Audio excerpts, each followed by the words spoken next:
So now we've got Cassandra Chan. Cassandra is the Director of Safety and Quality at Auburn Hospital, and she's talking about risky business in falls. Thank you. Good afternoon, everyone.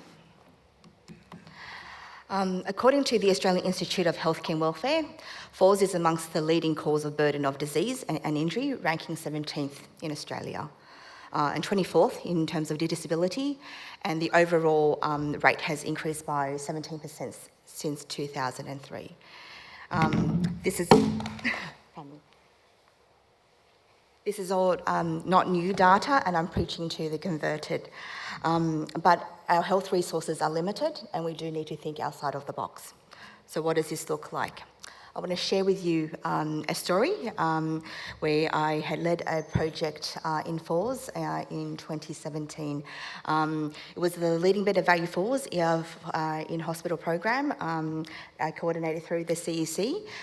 We were trying to implement the CAM, which is the Cognitive Assessment Method, in one of our wards. We did a lot of PPPDSA cycles. We're targeting, our nursing staff.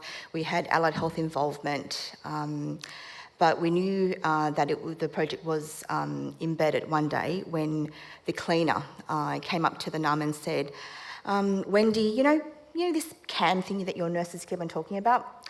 Well, that patient in bed 4 is CAM positive." And so that led to the idea of what the healthcare safety team looks like.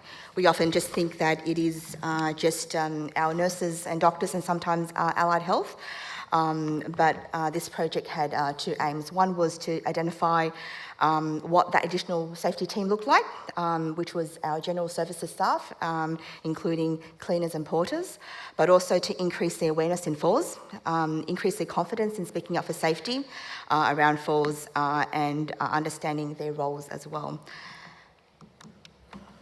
So our method and intervention, we had a simulation program that was run. So in the first station, the cleaners did a pre-intervention survey of their understanding of falls, and then watched a video, a very short video of 2 minutes, of pretty much me telling that same patient story to them. Then they undertook a 30-minute simulation lab, including a number of falls scenarios. So we had members of the various allied health, general services team acting as patients, putting obstacles in their way and for them to identify what those were. In the third station, they did a post-intervention survey and answered a number of questions. So we're going to watch a video of what that looks like in real life.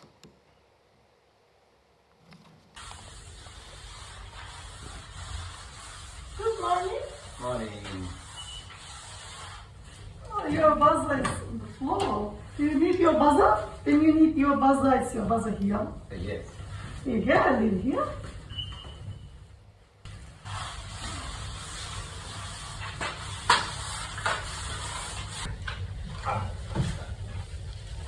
You need your table? Yes. Let me help you. Close to you. Thank you. You good?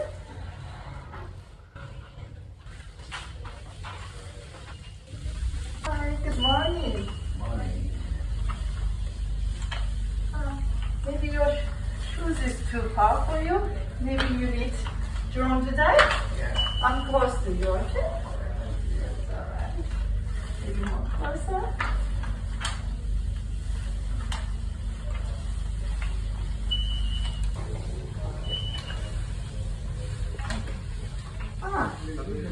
Your walker stay here. I'm gonna cross to you. Alright, maybe you need later on. Okay. That's alright.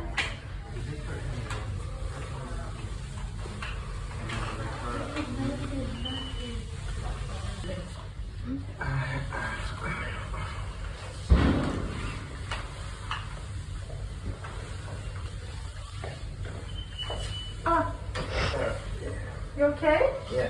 Do you need help? Yes. Just a second, let me call the nurse. Wait a minute.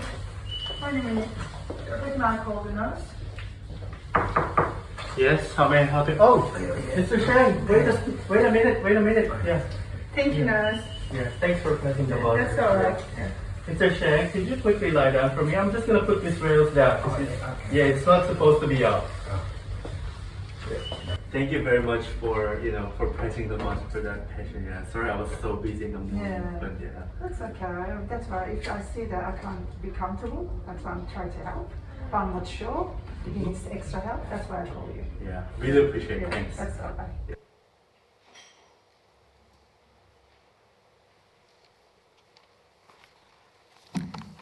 A special thanks to all those who were involved in the video.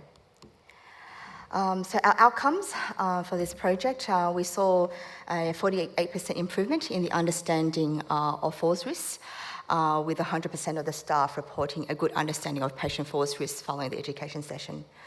A 26% increase in the confidence in escalating falls risk to a clinical team member. 100% of them reported that they would feel comfortable adjusting the patient's environment if a falls risk is identified, and so forth.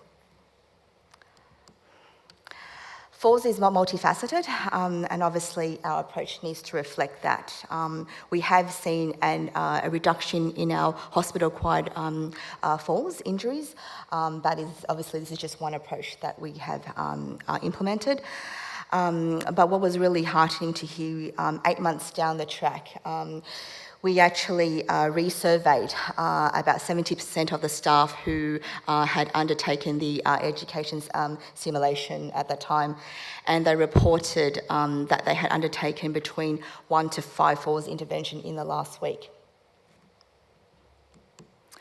Lessons learnt, the Risky Business in Falls projects rethinks what the safety team looks like, and involving the MDT team in that approach in reducing falls. It has also increased our staff experience and their confidence, which also complements our overall human experience, which is our patient experience and our staff experience into the one. A quote from one of the feedback that we got from the staff following the education session was that they feel like part of the team and that they can make a difference. Thank you.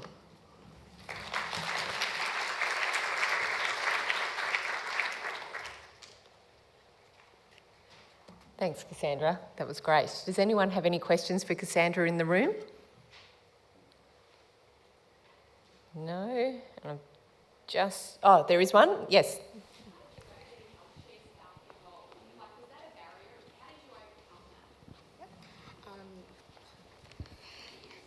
So we're actually quite very fortunate that we have good engagement with our team at Auburn, and I think the culture does lend itself to that. And I guess once you actually sell the actual story that we're all here for the one purpose, which is ensuring that our patients have the safest care and the best experience, and obviously sharing that that experience where that cleaner who made that difference, it really did inspire them, and they were very, very thankful. Actually, a week after the program was run, I actually ran into one of the cleaners just downstairs in the hospital, and I actually overheard her telling one of her colleagues who wasn't actually in the actual training session about the actual program. So I think there is an appetite from this wider group to be involved. Thank you. Thank you.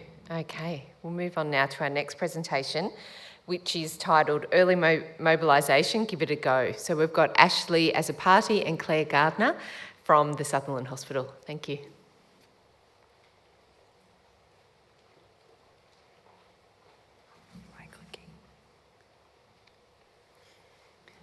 Hi everyone, we're the Allied Health representatives and part of the Falls Working Party at Sutherland Hospital. We're currently leading a quality improvement project around the importance of early and safe mobilisation. We would like to acknowledge the traditional custodians on whose land we are standing today, the lands of the Gadigal people of the Eora Nation. We pay our respect to elders past and present and any Aboriginal and Torres Strait Islanders who are in attendance today. Some background to why we started our project. In 2021 and 2022, it was identified that there was a rising trend in harm from falls at Sutherland. 4 wards across the hospital were identified with the highest rates of harm. A working party was formed to determine what strategies could be implemented, with myself and Claire taking the allied health lead. There was low nursing staff confidence mobilising patients with no physiotherapy assessment, and physios and OTs noted patients were being advised to remain in bed over the weekend, awaiting physio review Monday, when the patient had the ability to mobilise. Many older people with long-term health conditions are suffering the consequences of inactivity and loss of social contact over many months during the COVID-19 pandemic. A recent Age UK report highlighted that 1 in 4 older people are unable to walk as far as before the lockdown, and 1 in 5 people feel less steady on their feet. This means that when we're seeing people come to hospital, they are likely worse off than they would have been if there was no lockdown. So our case for change. The CEC minimising harm model focuses on safe care for older people, especially those with frailty, cognitive impairment and decreased mobility. It highlights the importance of safe and early mobilisation, which includes patients out of bed where possible, identifying an area that is safe for the patient to walk with family or staff, and mobility equipment within reach. This aligns with the National Safety and Quality Health Service standards, comprehensive care and partnering with consumers. So why is early mobilisation important?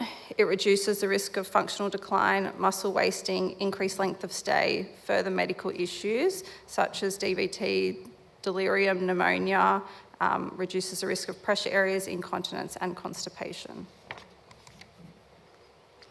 So a nursing staff questionnaire was handed out across the 4 targeted wards in the hospital, which revealed the following baseline data. Only 34 out of 118, so 28% of nursing staff reported feeling confident or very confident in mobilising patients who haven't yet had a physiotherapy assessment. 85% of nursing staff reported they were confident to mobilise patients who'd already had a prior physio assessment. And the 4 biggest barriers to mobilising patients without a physio assessment included unknown mobility, poor mobility, patient's cognition, and confidence or the fear of the patient falling.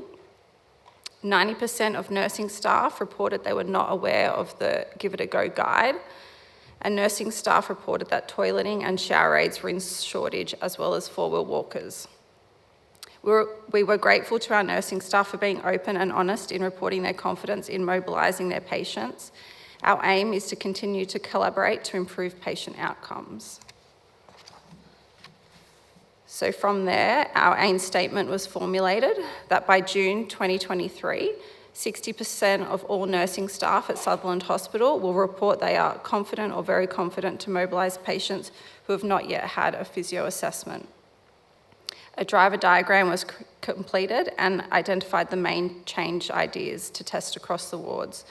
This included displaying the CEC Give It a Go guide on all the wards, providing education to new graduates and nursing staff on the Give It a Go principles, encouraging nursing staff to discuss patients' baseline mobility with them, supporting clinical nurse educators on educating staff on new practice principles, and utilising whiteboards above patients' bed to write their current mobility status, and allied health to have clear functional mobility recommendations documented in EMR. One of the change ideas to be implemented was to provide an in-service to nursing staff on the Give It a Go guide. So what is Give It a Go? It's a guide developed by the CEC with a step-by-step process to encourage nursing staff to safely mobilise patients, taking into consideration medical and environmental factors, as it may not always be necessary for nursing staff to wait for a physiotherapy assessment. This guide is displayed outside patients' rooms on the wards that have so far participated in our education sessions. So what we've done so far, Give It a Go education has been completed on aged care, oncology, stroke, respiratory and orthopaedic wards. Education provided to new graduate nurses during their orientation that will be working on rehab, aged care and our general medical unit. Give It a Go posters have been provided to our clinical nurse educators to place around the wards as a prompt to nurses staff to give it a go. And post-education questionnaires have been completed across the wards. Our 6-month data collection revealed the following results. The blue indicates our pre-project and the orange indicates post. 63% of nursing staff reported that they were confident or very confident to mobilise patients without a physio assessment, compared to the 28% at baseline. 85% of staff are now aware of Give It the Go guide. Confused and medically unwell patients were the main barriers highlighted by nursing staff, preventing them from mobilising our patients without a physio assessment, and confidence and unknown mobility have shifted to being less of a barrier compared to baseline data. So what worked well and our key learnings? We have really supportive clinical nurse educators in helping us to organise some in-service time slots. We did small groups of nurses, giving them a chance to ask questions. We were able to present to new graduate nursing staff in the hospital and had a lot of support from our Sutherland Hospital Falls Working Party.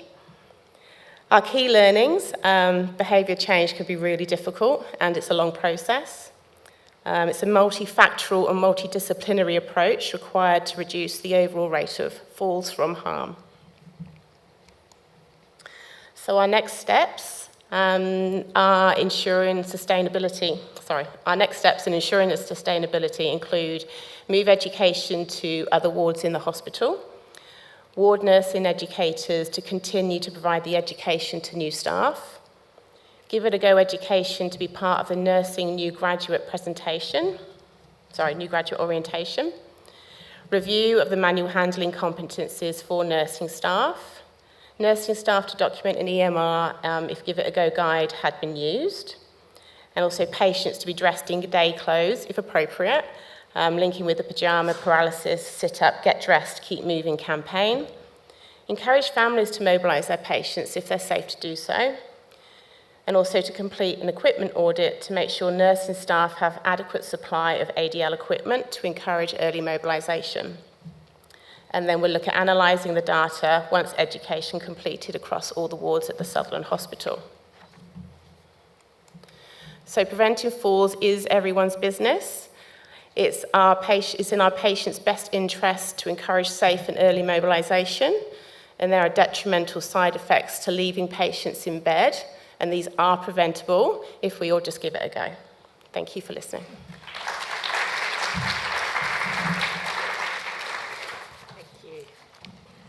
Thank you. Now, we do have a couple of questions online. So the first one is, did you perform all of the education yourselves? Yes. Yes, that's a resounding yes. But the plan is that the clinical nurse educators will then hopefully take over. Okay, so if you didn't hear that, the plan is that the clinical nurse educators will eventually take over the ongoing education. And the second question is, can you share what questions you asked nursing staff re confidence to mobilise patients? Do you remember? If they can't remember them, we might be able to attach them to the presentation. Yeah, we'll definitely attach them to presentation. We asked how confident they were to mobilise patients who hadn't yet had a physio assessment, how confident they were to mobilise patients who'd already had a physio assessment, and the barriers to mobilising Yeah, be it patients. equipment or mobility aids, or how the patient was themselves, if they were confused or medically unwell. We did have a few other questions on there, but they were Yes, the main. that's a question. They were the main things. Thank you. That's great, thank you. And the Give It a Go guide is available on the CEC website. I would suggest you just search Give It a Go. It's a bit tricky to find. There's the flyer there, there's an education package that you can modify for yourselves as well.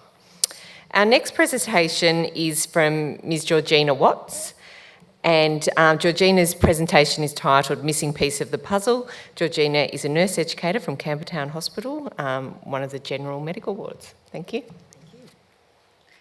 Thank you. Hello, everybody. Just watch me stuff up the technology. And here we go. Okay, so my project is on falls, and we named it the missing piece of the puzzle. As you can see from the picture there, it was COVID time when we had that little photo taken. As usual, we had our project sponsors ranging from the Don down to the operations manager, and it was multidisciplinary with physios, OTs, etc. involved. With this little story, we actually moved a fair bit in the 2.5, 3 year period that we had.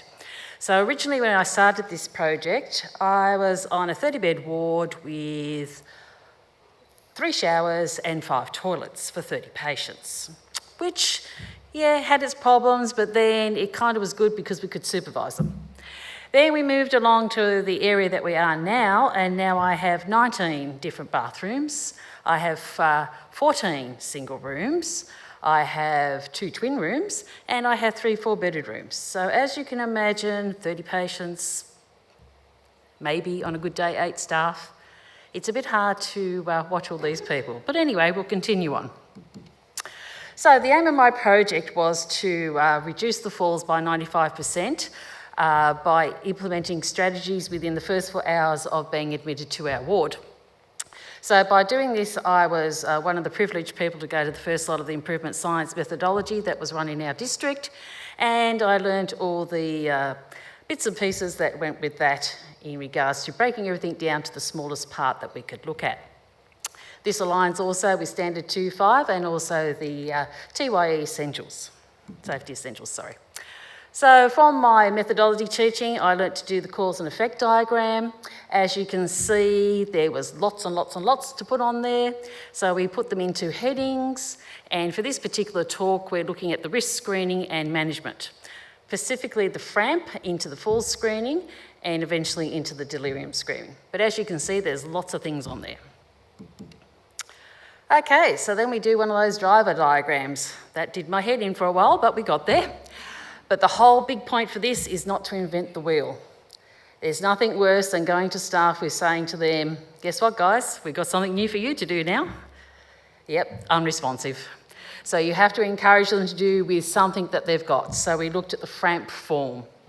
So with the FRAMP form, we made sure that we got all the staff to fill out for every patient, because there was no point saying, oh, you don't do it for this one, but you do for that one, because they get confused. So in the end, we decided across the board, every patient that came through our ward had to have a FRAMP done. If they were ambulant and self-caring, you just wrote across the form, ambulant and self-caring across the form. Otherwise, you went through all the questions and worked out what you need to for your individual plan for these patients. So the whole aim was to do this risk screening, like I said, in the first 4 hours, and to make sure it was in our management plan. Now, this is the slide I really want to concentrate on. So as you can see, we started in April 20, which seems so long ago, really. When I started this project, looking at the 1,000 occupied beds, we had 9.7% falls, which sounds a lot, and it was a lot. And as you can see from the graph there, we were going up and down, up and down, up and down. Then about February, March 21, I did the improvement science project, so I was able to learn new skills, learn how to break down, how to communicate with the staff a bit different, how to get the focus groups going, etc., etc. Things were going okay. We had a bit of a massive drop there. Hallelujah, we're getting there. Then I had a leadership change. Nothing stays stable in your nursing career. Believe me, I've had quite a few leaders along the way. So consequently, a change in leader, made again, different way we were doing things to a certain degree. Got over that, and again, you can see we dipped again. Then along came COVID. We all had COVID. There was no one was specially left out from that. For my particular ward, we didn't have COVID as a ward. The staff got sent to work on COVID wards. So the ward got disbanded, basically, including myself. So consequently, then we had to come back, and it was like, oh, who are you? Haven't seen you for a while. So it was to get us all back together again as a team. Then as we progressed into December 21, we had a move to a different area of the hospital. So like I said, that's when we increased our bathrooms, the 14 single rooms, etc. We went down a little bit, we adjusted, moving to your new environment. And then the next big spike I had was mental health patients. Being a general medical ward, they got sent to us when they were medically unstable. So now you can picture yourself, we put them in a nice single room because we want to keep them in that space. 4 white walls, 1 white ceiling. What am I going to do? Well, my behaviour might not change. I've got nothing to do. So we had a long run of patients unwitnessed falls, but we couldn't determine whether they actually had fall or there was a behavioural fall. So with that, I consulted my mental health colleagues to work out some diversional therapy that we could use for these patients, just to see if we could fill that gap between coming across to the acute side of the hospital before they went back to the mental health side of the hospital. So as we progressed along, we went down again, which was fantastic. And our data from February this year, we're now down to 1.2% falls per 1,000 occupied beds. So 9.7 down to 1.2, which is absolutely fantastic. Now I can hear you all going, right, okay, how did you do that? Yes, the FRAMP form was there, but it was something even simpler. It was a simple fact of actually saying to the staff, day in, day out, bed low, buzzer close.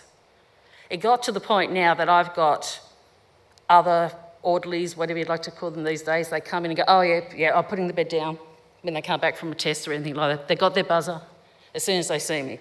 So it became a cultural change, which was absolutely fantastic.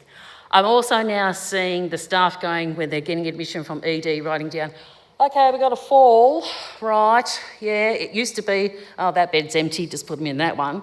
Now it's, okay, is this person falling a little worse than this person falling, or is this one more cognitively impaired than this one? Can we move this one out of this one and this one there? And we play a little bit of musical beds, but to get people in the right place at the right time so we can look after them. Okay. All right, so where to next? Sustain the gains. Well, as you can see from the graph, we are sustaining the gains, which is absolutely fantastic. We need to spread the improvement. The other thing I need to note and let you all know is this is ongoing. I'm about to have a massive shift in staff. I've got 13 new staff starting in the next 3 weeks. So, back to square one for me in teaching them all about what we need to do for falls on our ward. We're also going to start looking at protected meal times. One bonus we did get from COVID was that we were actually having to take the meals into our patients, so you knew they were being fed. And B, we all had to go on separate little meal times, so we actually made sure every patient was fed. And we're starting to roll out the new cognitive assessment on the 4AT. And that's it for me.